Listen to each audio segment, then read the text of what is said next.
Hello, everyone. Welcome back to the A Time to Heal podcast. I'm Dr. Rani Samuel.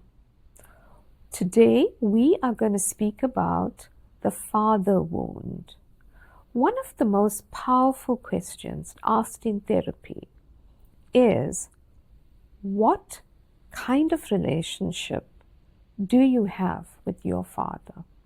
It is a very shaping question and goes to the heart of many mental health problems my patients present with.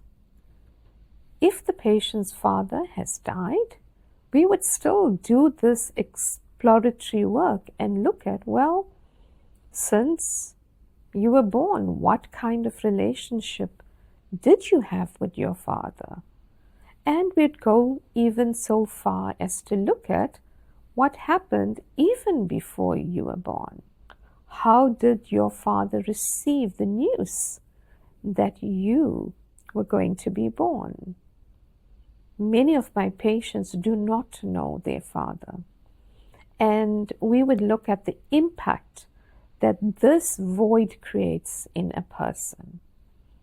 And we would spend some time gathering as much information as is available about the biological father. This is critical to the therapeutic process. Looking at parents and the impact of parents is paramount to understanding the root and the source of things like depression, anxiety, and other mental health conditions.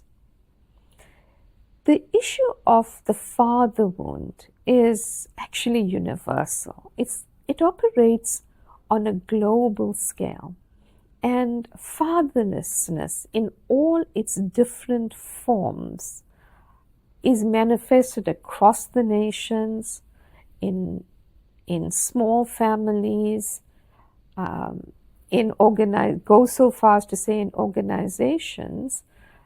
We come across different prototypes and different templates of the father. But in general, people are exposed to a culture of fatherlessness. What is the consequence of not knowing your father or having a parent that may be present physically but absent in all its forms, especially a father?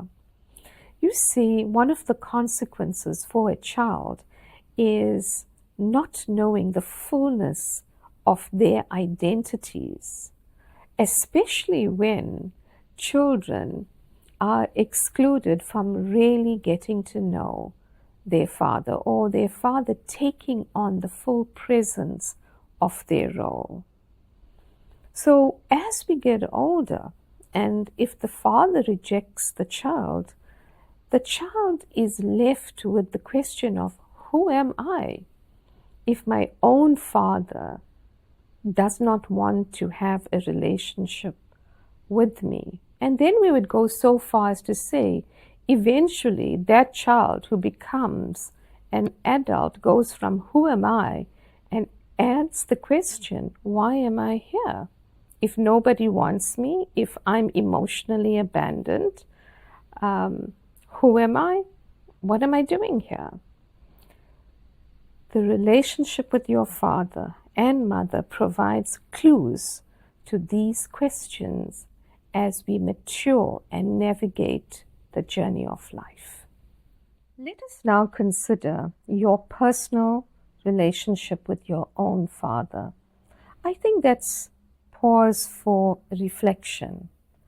Sometimes people are so angry with their fathers and haven't really examined the root of why this is so. But I would say to you, at a bare minimum, you, as a child and growing adult, are entitled to love, support, and resources from your father. Your father should provide a safe and healthy home for you. And This is at the bare minimum to have a father as a provider for a child. Not many of my patients have this. When a parent takes that responsibility, and more specifically a father, brings the resources and the protection, is a provider and protector to you, it forms the foundation for a healthy relationship between you and your father. In my clinical practice, sadly, it's only a small minority of patients that have been given the love, the support, the care, and safety by a father. And many of them, while sometimes given the financial resources and even a physical home, did not have a stable relationship with their own father. And this set the tone for years and years of emotional instability. As I said, fatherlessness in all its forms is a global pandemic, and it has traumatized children for generations. When a child doesn't have a father physically, emotionally, mentally, and spiritually, that child is rendered an orphan. In my clinical practice, I have seen the modern orphan come in many different forms. Sometimes it comes from homes of violence, and even I have seen people come into South Africa who were victims of war that rendered them fatherless. At other times, fatherlessness can present itself through disease or divorce or migration, and sometimes people mistrust the father figure due to religious systems which sought to abuse and cannibalize children. And we have seen this across the board in our practices. And very often we have to begin the healing journey from the abuse of fathers in institutions and in systems.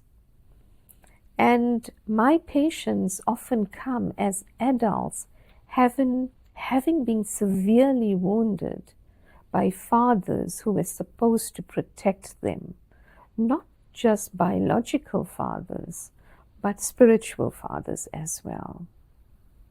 During the COVID pandemic, in our clinical practices, we began to see a number of children and even teenagers who lost both their parents to the virus.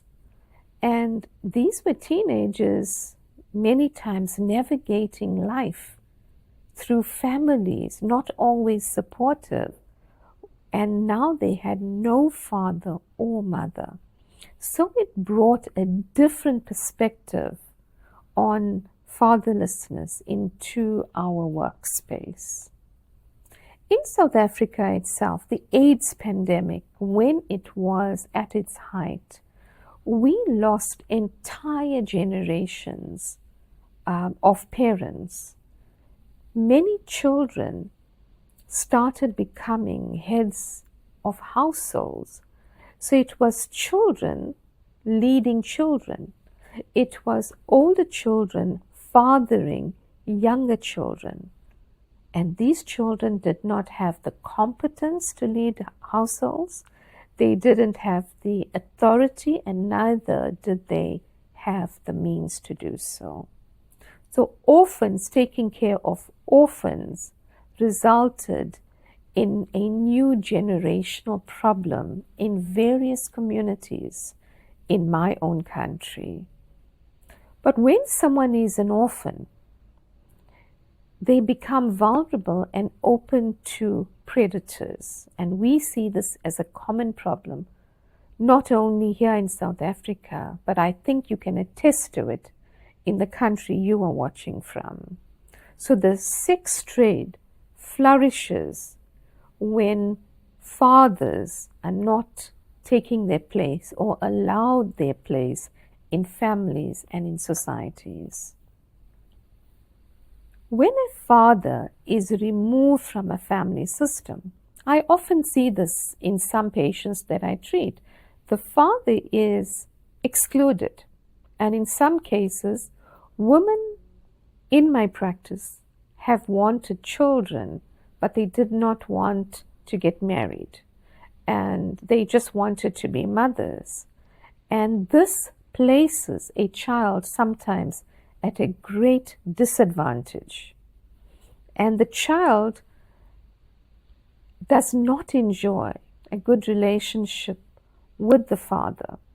And in itself, that is a great loss, because the child has to wonder about the rejection by the father. And these children often become survivors. Anyone with the neglect of parents becomes a survivor. It's interesting because the modern orphan is highly educated, highly resourced financially, but many of them remain orphans in their thinking. Let me tell you about my patient Nico, who is 39 years old. Nico has a very distant and disconnected relationship with his father. Financially growing up, he and his two brothers had all their financial needs met. And the father shared a closer relationship with the two older brothers than with Nico. And he often felt emotionally neglected, so he drew closer to his mother. And both of them began to have a very dependent relationship. When I took the full history from Nico to discover what had happened in his relationship with his father, we came to see that Nico was born when there was tremendous problems in the marital relationship. Around the time when Nico was born, his father was just coming out of an intense extramarital relationship. It seems like he wanted to divorce the mother and move on with the mistress. Nico's brothers told him of how they would visit the mistress's home and stay in the garden while the father was intimate with the mistress in the bedroom. The mother was extremely upset and she moved away to Scotland for a while. And when she returned, obviously at the insistence of Nico's father, they decided to continue living together and staying married. So the divorce never happened and the extramarital relationship ended. And Nico was the child that was born to save the marriage. And that never happened because no child could really save or mend a broken relationship. The work has to be done. The trust has to be rebuilt. And many of my patients mistake having a child as a solution for a marriage that doesn't exist anymore. And what continued from there was years and years of distance between the parents and Nico and his father. So Nico was a child of comfort to his mother, and his father rejected him. And what happened for Nico was a life of resentment, anger, and anxiety, and eventually depression. This is what brought him to therapy. A disinterested father like Nico's alienated him. This rejection by his father destroyed Nico's view of himself. He felt felt like he had no particular value and that he was unimportant. You see, nonviolent abuse is just as powerful and effective as violent abuse in making a child feel unloved and irrelevant. Nico came to therapy to deal with his depression and his deep sense of unworthiness. And he always felt that he was an imposter in his career, and he had an incredible job in the aviation industry. And he was well regarded by his colleagues, and he won awards annually, but he kept on feeling of no value and that he was worthless. Well, we have begun our journey and we are taking small steps, and there is progress that is made session after session. So I encourage you to reflect on your own journey with your father and how it has impacted where you are today. And just know that healing is necessary for you to move forward and for you to enjoy an abundant life as you pursue your purpose. Thank you for listening. I will see you next time.